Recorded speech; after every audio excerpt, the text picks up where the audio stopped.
নামাজ না পড়া ইবাদত, কথা কোন ঠিক কিনা? তাহলে নামাজ পড়া ইবাদত, নামাজ না পড়া ইবাদত। এইজন্য শুধু নামাজ পড়া ইবাদত এটা বলা যাবে না। তাহলে আরেকটু তাকান, নামাজ পড়ে, নামাজ পড়লেই তো আল্লাহ খুশি হয়, সেজদা দিলেই তো আল্লাহ খুশি হয়, কথা বল। এখন মাগরিবের নামাজ কয় রাকাত পড়লেন? এখন যদি মনে করি মাগরিবের নামাজ আজকে আমরা 4 রাকাত পড়বো, সেজদা 2টা বেশি হবে, আল্লাহ বেশি খুশি হবে কেন? সালাত নামাজ পড়লেই তো আল্লাহ খুশি হয়, রুকু আর সেজদার নামই তো নামাজ। কি বলেন? আমি দিলাম 1 রাকাত বাড়ায়া, সওয়াব হবে, ইবাদত হবে কেন? আল্লাহ 3 রাকাত পড়তে বলেছেন, তাই 3 রাকাত পড়ে ইবাদত। কেউ যদি 2 রাকাত পড়ে ইবাদত হবে না, কেউ যদি 4 রাকাত পড়ে ইবাদত হবে না। ফজরের নামাজ 2 রাকাত, কেউ যদি মনে করে আমি 4 রাকাত পড়বো ইবাদত হবে না। তাহলে দেখছেন নামাজ পড়াটাই কিনা ইবাদত নয়, বরং আল্লাহর হুকুম মানাটা হচ্ছে ইবাদত। আমি কি বুঝাইতে পেরেছি? আল্লাহর হুকুম মানাটা ইবাদত। এখন আপনি যদি অন্য কারো হুকুম মানেন, তাহলে আপনি কার ইবাদত করলেন? বিশ্ব নবীকে আল্লাহ পাক কয়েকটি গুরুত্বপূর্ণ জিনিস দিয়েছিলেন এই রাত্রিতে। 1 নম্বরে নামাজ। 1 নম্বরে কি? সবাই আমার সাথে আওয়াজ তুলেন। 1 নম্বরে কি? নামাজ, সালাত 1 নম্বরে। 2 নম্বরে সূরা আল বাকারা শেষের 2 অথবা 3 আয়াত। সূরা আল বাকারা শেষের 2 অথবা 3 আয়াত আল্লাহ পাক তার রাসূলকে এই মেরাজের রাত্রিতে দিয়েছিলেন। কয়টি বেলা? 2। 3 নম্বর আল্লাহ পাক উম্মতে মুহাম্মাদীকে একটা স্পেশাল অফার দিয়েছিলেন। সেটি হলো আল্লাহ রাব্বুল আলামিন তার রাসূলকে যখন মেরাজের শেষ প্রান্তে যখন রাসূল আসবেন কাবায়, তখন রাসূল জিজ্ঞেস করেছিলেন, রব্বুল আলামিন, আমি তো নবী, আমি তো রাসূল, আমাকে তো অনেক মর্যাদা, অনেক সম্মান আপনি দিলেন, আমার উম্মতকে কি দিলেন? সুবহানাল্লাহ বলবেন না? আমার রাসূল আমাদের কথা ভুলেন নাই, এত বড় মর্যাদাপূর্ণ সফরে নবীন আমাদের কথা ভুলেন নাই। জিজ্ঞেস করলেন, আমার উম্মতকে কি দিলেন? আল্লাহু আকবার। আমার আল্লাহ রাব্বুল আলামিন রাসূলের কথা শুনে একটা স্পেশাল অফার দিয়েছিলেন। সেটি ছিল, আমার রাসূলকে জানালেন, হে নবী, আপনার উম্মত যদি একটি মাত্র কাজ, শিরক মুক্ত জীবন গঠন করে কবরে আসতে পারে, আমি তার জীবনের সব গুনাহ মাফ করে দেব। কয়টা? সকালে বলেন কয়টা? হাত তুলে দেখান কয়টা? একটা। সেটা হলো শিরক মুক্ত ঈমান নিয়ে যদি কেউ আমার নিকটে আগমন করে, আমি তার জীবনের সব গুনাহ মাফ করে দেব। এই যে মর্যাদাপূর্ণ রাত্রিতে একটা স্পেশাল অফার দিলেন, আজকে আমি জানতে চাই ফরিদপুরবাসীর নিকটে যে আমরা শিরক মুক্ত অবস্থায় কে কে ইন্তেকাল করতে চাই? আল্লাহকে একটু হাত তুলে দেখায়। আল্লাহ কবুল করুক, আমিন। আরেকটা বিষয় হাত তুলাতে চাই, যদি আলোচনার ভিতরে কেউ বুঝতে পারি যে আমাদের ভিতরে কোনো না কোনো ভাবে শিরক হচ্ছে, কোনো না কোনো ভাবে আমাদের ভিতরে শিরক হচ্ছে, সেই শিরক ত্যাগ করে ঈমানের পথে, নির্ভেজাল ঈমানের পথে ফিরে আসতে চান কে কে? তারা একটু হাত তুলে দেখায়। আল্লাহ কবুল করুক, আমিন। হাত তুললাম কয় পয়েন্টে ভাই? একটা হলো আমরা আল্লাহর নিকটে দোয়া করব, শিরক মুক্ত অবস্থায় আমাদেরকে ঈমান মৃত্যু দাও। 2 নম্বরে কি? যদি আমাদের শিরক বোঝা যায়, তার থেকে আমরা নিজেদেরকে পবিত্র করব। কথা ঠিক কিনা? এই কথা বুঝতে হলে আল্লাহ রাব্বুল আলামিন তার রাসূলকে এই মেরাজের রাত্রিতে ব্যক্তি জীবনে, পরিবারে, সমাজে, রাষ্ট্রে, গোটা দুনিয়ায় ব্যক্তির জীবন, তার অর্থ, তার সম্পদ, তার ইজ্জতের নিরাপত্তার জন্য, গোটা দুনিয়ার মানুষের শান্তির জন্য 14টা মূলনীতি দিয়েছিলেন। কয়টা? সকালে বলতে হবে কয়টা? 14টা মূলনীতিও দিয়েছিলেন আল্লাহ তার রাসূলকে। যে রাসূল তার কিছুদিন পরে কোথায় যাবেন? মদিনা। কোথায় যাবেন? এটা রাসূল জানেন না, কিন্তু জানেন কে? আল্লাহ তার রাসূলকে এই কথাই জানাইলেন, আপনি খুব তাড়াতাড়ি কিছুদিনের ভিতরে মদিনায় যাবেন, সেখানে ইসলামী রাষ্ট্র হবে। সে ইসলামী রাষ্ট্রে মূলনীতিগুলো কি হবে? একটা যে অনেক কিছুই থাকবে, কিন্তু মূলনীতি থেকে বেশি থাকে না অল্প থাকে? সেই মূলনীতি হচ্ছে 14টি। কয়টি? এই 14টি মূলনীতি তো আল্লাহ পাক সূরা বনে ইসরাইলের 23 থেকে নিয়ে 37 নম্বর আয়াত পর্যন্ত আল্লাহ তার রাসূলকে দিয়েছেন। তাহলে আমরা সরাসরি সেই 14টা মূলনীতির দিকে গেলে আমরা বুঝতে পারবো যে আসলে আমরা শিরিকের ভিতরে আছি না শিরিক মুক্ত আছি। কথা ঠিক কিনা? এই 14টা মূলনীতি আমরা হয়তো শেষ করতে পারবো না, একটা একটা করে আমি আপনাদেরকে জানাই যাব, জানে আমরা 14টা মূলনীতি থেকে নিজেদের জীবনকে সাজাতে পারি, দুনিয়াকে সাজাতে পারি, পরকালে আল্লাহর জান্নাতে যেতে পারি। আল্লাহ তৌফিক দিন, আমিন। সম্মানিত ভাইরা, আল্লাহ রাব্বুল আলামিন সেই মূলনীতিগুলো শুরু করছেন এভাবেই, وَقَضَى رَبُّكَ أَلَّا تَعْبُدُوا إِلَّا إِيَّاهُ। এক নম্বর মূলনীতি এটি, وَقَضَى رَبُّكَ أَلَّا تَعْبُدُوا إِلَّا إِيَّاهُ। হে নবী, আপনার রবের ফয়সালা, হে নবী, আপনার রবের সিদ্ধান্ত হয়ে গেছে, আল্লাহ তা'বুদু, তোমরা কারো ইবাদত করবে না, ইল্লা ইয়াহু, কেবল মাত্র আল্লাহ। মূলনীতি কয় নম্বর? সবাই বলেন কয় নম্বর? এক নম্বর। ইবাদত তোমরা কারো ইবাদত করবে না, ইল্লা ইয়াহু, শুধুমাত্র আল্লাহর ইবাদত করবে। এই পয়েন্টের ভিতরেও এই এক নম্বর মূলনীতির ভিতরে ধারা হলো দুইটা। এটা হাত তুলে দেখান কয়টা? এক নম্বর মূলনীতির ধারা কয়টা? দুইটা। আল্লাহ তা'বুদু, এটা হচ্ছে একটি ধারা। এরপরে ইল্লা ইয়া, এটা হচ্ছে দ্বিতীয় নম্বর ধারা। কিভাবে তাকান? প্রথম নম্বর হলো তোমরা কারো ইবাদত করবে না, দ্বিতীয় নম্বর হলো শুধুমাত্র কেবলমাত্র একমাত্র আল্লাহর ইবাদত করবে। তাহলে এখানে ধারা কয়টা? আমার সাথে সাথে বলেন। এক নম্বরে শুধু আল্লাহর ইবাদত করবে, বলেন। দুই নম্বরে আর কারো ইবাদত করবে না। বলা যায় না ভাই? বলা যায় তো বলেন। এক নম্বর কি? শুধু আল্লাহর ইবাদত করবে। দুই নম্বরে আর কারো ইবাদত করবে না। তাহলে ধারা দুটো কি ক্লিয়ার? এখন আসুন, প্রশ্ন হতে পারে আমাদের মনে, কি বলে আল্লাহর ইবাদত করব আর কারো ইবাদত করব না? আমরা তো দুনিয়ায় আল্লাহর ইবাদতই করি, আর তো কারো ইবাদত করি না। মনে মনে হবে আপনার কাছে আমরা তো আল্লাহর ইবাদত করি আর কারো ইবাদত করি না। আচ্ছা, করি কিনা একটু দেখি। আমরা অন্য কারো ইবাদত করি কিনা একটু দেখার দরকার না? কে কে দেখবেন? ওটা হাত তোলেন তো। আল্লাহ কবুল করুক, আমিন। তাকান, ইবাদত করা মানে কি? ইবাদত করার অর্থটা কি? আমাদের সমাজ মনে করে ইবাদত মানে হলো নামাজ। কি বলেন? তাই মনে করে না? আচ্ছা বলেন, নামাজ পড়া কি ইবাদত?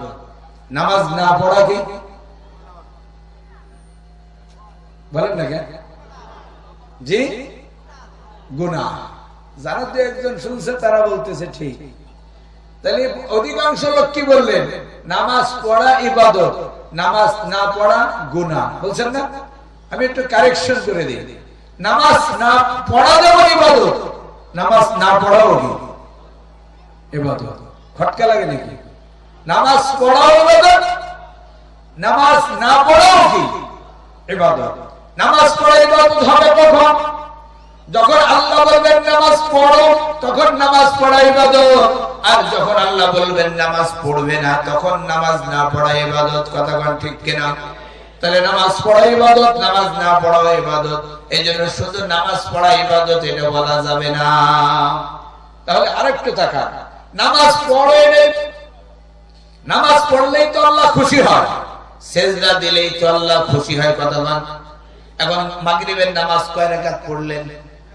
এখন যদি মনে করি মাগরিবের নামাজ আজকে আমরা 4 রাকাত পড়বো, সেজদা 2টা বেশি হবে, আল্লাহ বেশি খুশি হবে কেন?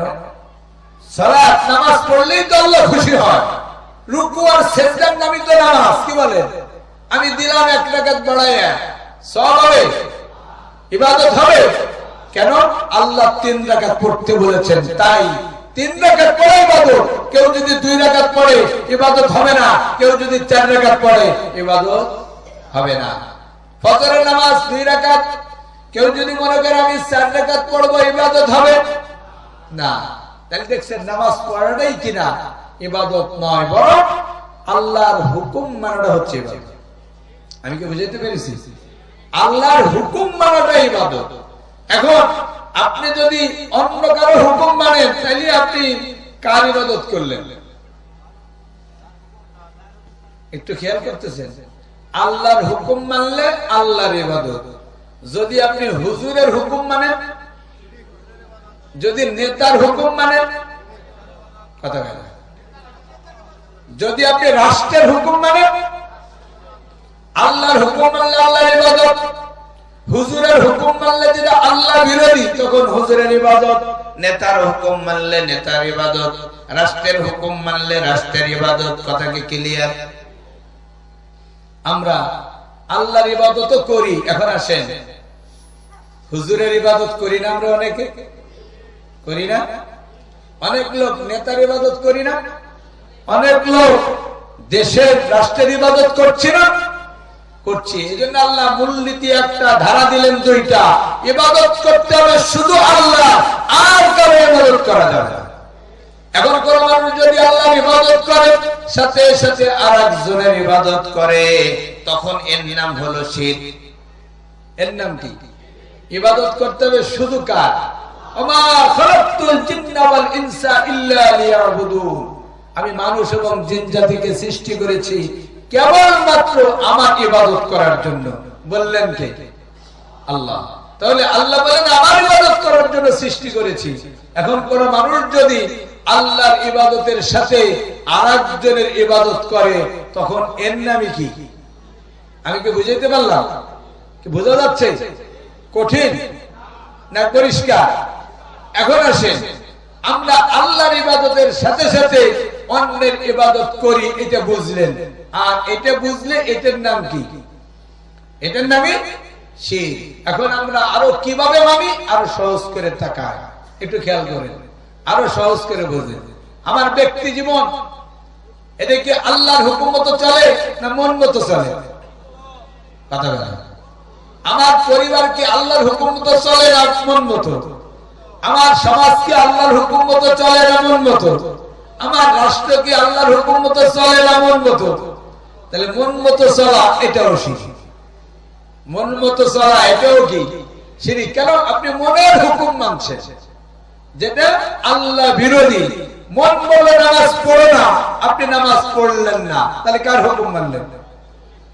খেয়াল করতেছেন?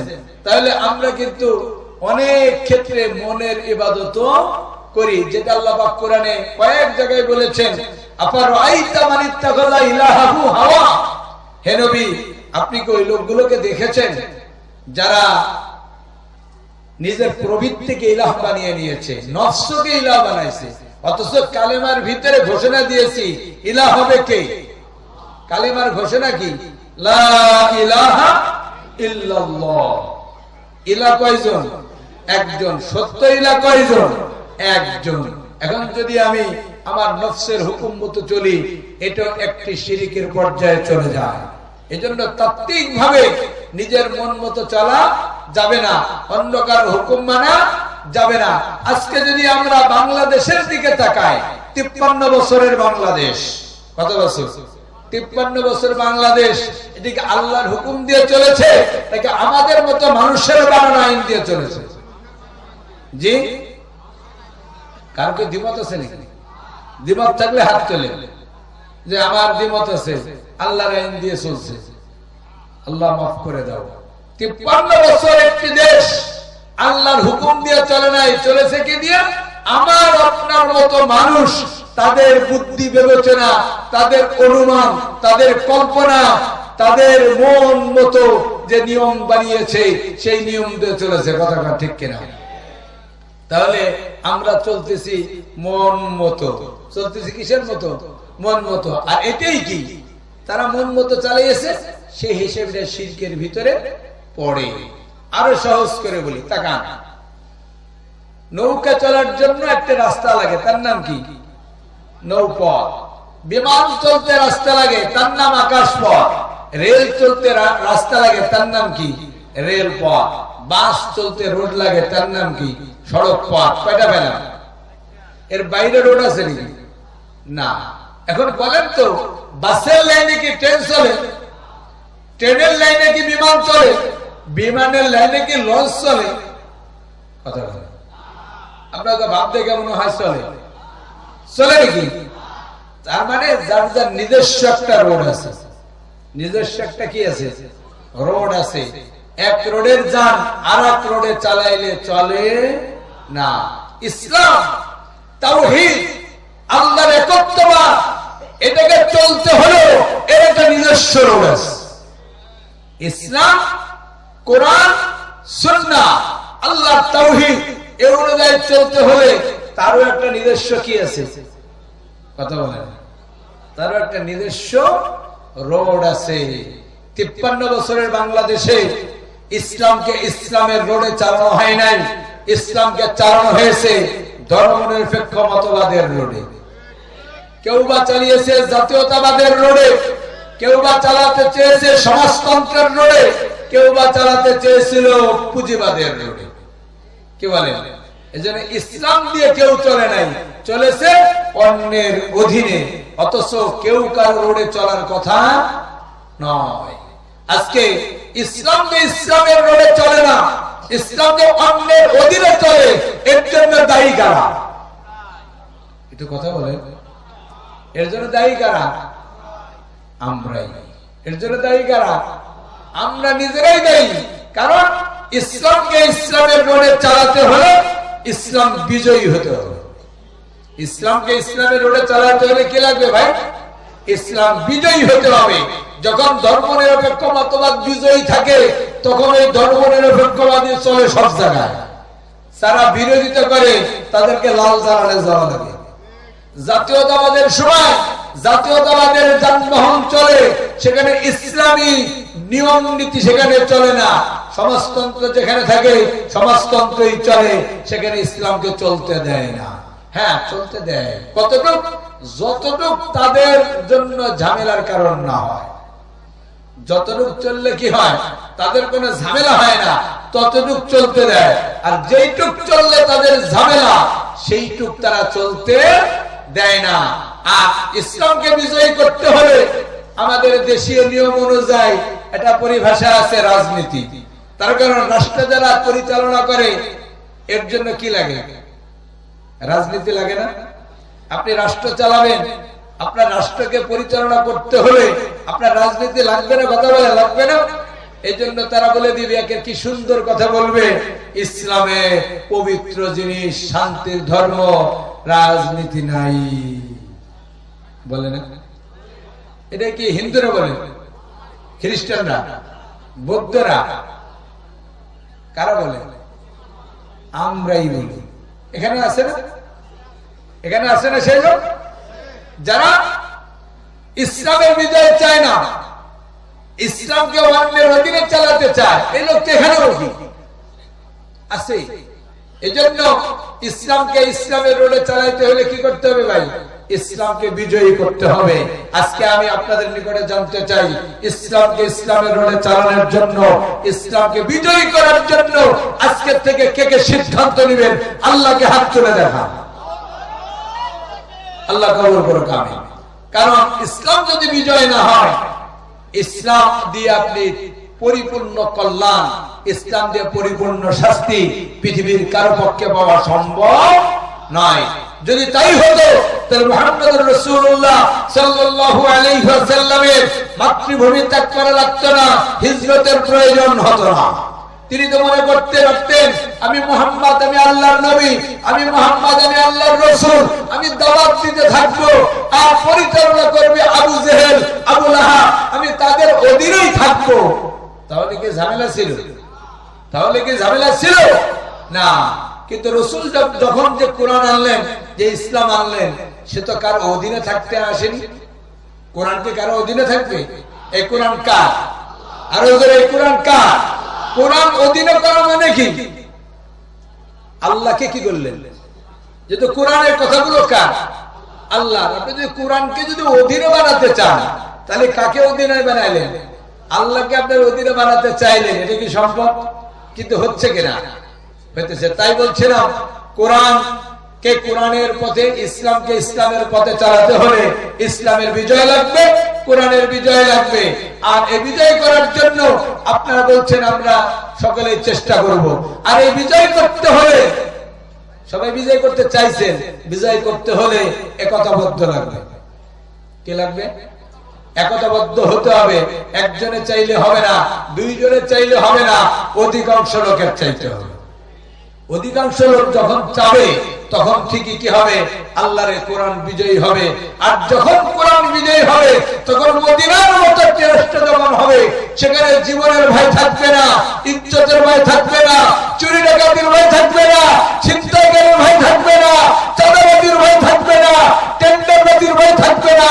জিনিসপত্রের দাম বাড়ানোর জন্য যেটা আমাদের দেশে সিন্ডিকেট, এই সিন্ডিকেট থাকবে না। তাহলে যেখানে আপনার কি থাকবে না? ছিনতাই থাকবে না, চুরি থাকবে না, ডাকাতি থাকবে না, খুন থাকবে না, টেন্ডার, চাঁদাবাজি, মস্তানি কিছুই থাকবে না, সেখানে তো শান্তি থাকবে। কথা ঠিক কিনা? আর আল্লাহ রাব্বুল আলামিন এই শান্তির জন্যই আমাদেরকে দিয়েছিলেন কোরআন। আর এই কোরআনের বাস্তবায়নের জন্য 14টা মূলনীতির প্রথম মূলনীতি হলো ইবাদত করতে হবে শুধু কার? আরো জোরে বলেন, কার? আল্লাহ। 2 নম্বরে আর কারো ইবাদত করা যাবে না। এই কথাগুলো আমি আল্লাহ পাক কোরআনে অসংখ্য জায়গায় বলেছেন। আমি 2 জায়গা থেকে ধারণা দিই। কয় জায়গা? একটা হচ্ছে সূরা বাকারার আয়াতুল কুরসির পরের আয়াত। আমি দলিল হিসেবে পেশ করছি, এতক্ষণ যারা বললাম তার দলিল।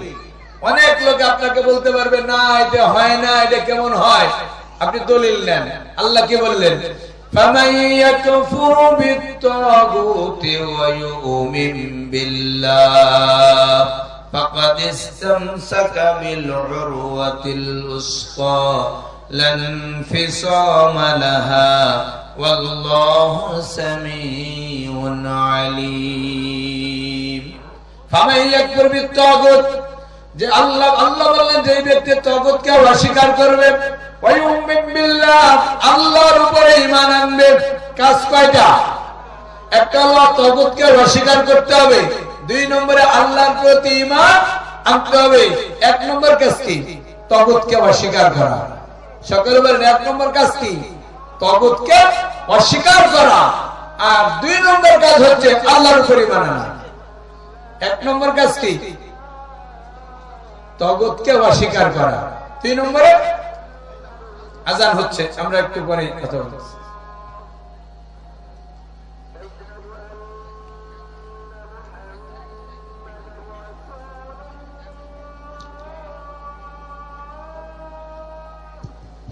আযানের পরে এখানে জামাত হবে। আমরা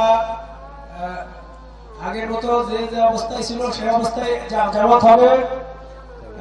আমরা 30 হুজুরের আলোচনা শেষেই আমরা 10 মিনিট সময় পাবো।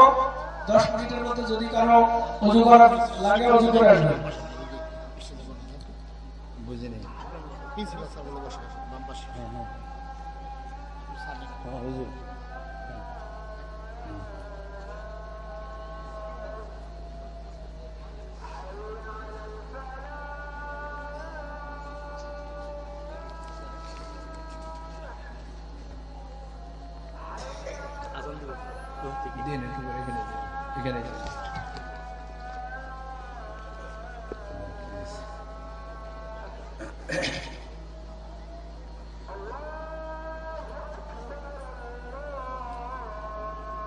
আমরা ওযুর বিরতি দেব একটু পরে, 5 মিনিট আলোচনা হবে।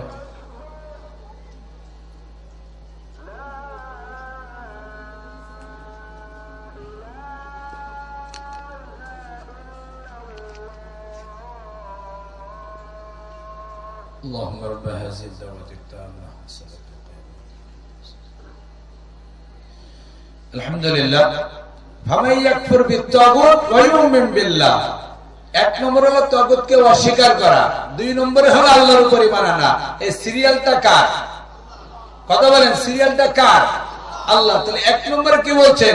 ফামান ইয়াকফুর বিত-তাগুত, তাগুতকে অস্বীকার করতে হবে।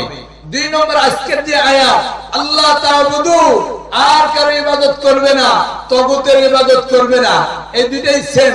এরপরে কালেমা লা ইলাহা কাউকে মানা যাবে না। তিনটার ব্যাখ্যা কি? তিনটার ব্যাখ্যা কিন্তু 1 নম্বরে ওখানে বললে ভামাইয়াকুর বিত্তাগুত, তাগুতকে অস্বীকার করতে হবে। এখানে বললে লা ইলাহা, কাউকে মানা যাবে না, তার মানে অস্বীকার করতে হবে। 3 নম্বরে সূরা বনী ইসরাঈল বললেন আর কারো ইবাদত করা যাবে না, এটাও কিন্তু নিষেধ। এই তিনটা একই ধারা। এরপর ওখানে বললেন ইল্লাল্লাহ, ওখানে বললেন ইল্লা ইয়াহু, আর এখানে বললেন ইউমিন বিল্লাহ, আল্লাহর উপরই মানে না। তাহলে 1 নম্বর কাজ হলো অস্বীকার করা। কাকে অস্বীকার করবে? এখানে বললেন তাগুতকে অস্বীকার করতে হবে। আর তাগুত কাকে বলে এটা বলে আমি শেষ করব। তাগুত হলো সেই শক্তি যে নিজে আল্লাহর আইন মানে না, অন্য কেউ মানুক এটাও চায়। যে আল্লাহর আইন মানে না, অন্য কেউ আল্লাহর আইন মানুক এটাও চায় না। তার নাম কি? তাগুত। এই তাগুতের ব্যাপারে অসংখ্য কথা আছে কোরআনে। যে যেরকম ফেরাউন, সে নিজেই ছিল একজন তাগুত। ফেরাউন কি ছিল? তাগুত ছিল। আবু জেহেল কি ছিল? তাগুত ছিল। এরপরে নমরুদ কি ছিল? তাগুত ছিল। এই নমরুদের অনুসারী যারা আল্লাহ বিরোধী, আবু জেহেলের অনুসারী যারা এরাও আল্লাহ বিরোধী। এরপরে কে বলে আবু জেহেলের অনুসারী যারা তারাও আল্লাহ বিরোধী, এরা ছিল তাগুতের অনুসারী। তাই আসুন আমরা আমাদের ঈমানকে ভেজাল মুক্ত করে, শিরক মুক্ত করে জান্নাতে যাওয়ার জন্য মেরাজের রাত্রিতে আল্লাহ তার রাসূলকে যে অফার দিয়েছিলেন, শিরক মুক্ত অবস্থায় আসলে আল্লাহ তার জীবনের সব গুনাহ মাফ করবে। তাই আসুন আমরা কোরআনকে মেনে চলি, সুন্নাহকে মেনে চলি। মানুষের বানানো, মানুষের চিন্তা চেতনা দিয়ে বানানো যে মতবাদ, যে আদর্শগুলো রয়েছে, তার থেকে নিজেদেরকে মুক্ত করে শিরক মুক্ত জীবন গঠন করে আজকের এই রাতের ফজিলত যেন আমরা পেতে পারি। আল্লাহ আমাদেরকে তৌফিক দিন। আমিন। আখির দাওয়ানা আনিল হামদুলিল্লাহি রাব্বিল আলামিন। আসসালামু আলাইকুম ওয়া রাহমাতুল্লাহ। সম্মানিত উপস্থিতি, 7:30টায় এশার জামাত।